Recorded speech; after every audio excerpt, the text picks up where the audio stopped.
হঠাৎই রাস্তার ধারে ঝোপের কাছ থেকে ভেসে আসছে পৃথিবীর বুকে আসা সদ্যজাতের কান্না।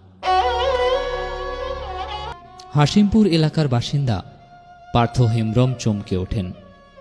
কাছে গিয়ে উদ্ধার করেন ফুটফুটে একটি সদ্যজাতকে। কোলে তুলে নেন তিনি।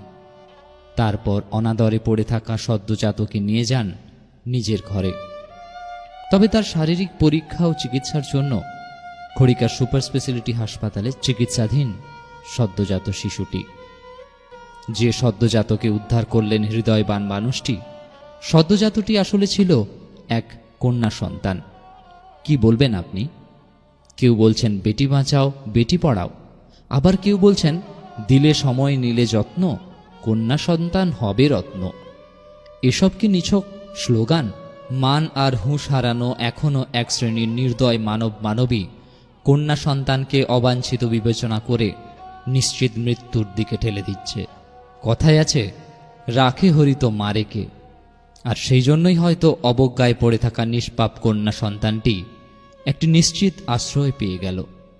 যদিও প্রশাসনের দ্বারস্থ হয়ে উদ্ধারকারী ব্যক্তি কন্যা সন্তানটিকে সঠিকভাবে প্রতিপালনের পথ প্রশস্ত করার চেষ্টা করে গেলেন। এবার আসা যাক আসল ঘটনায়।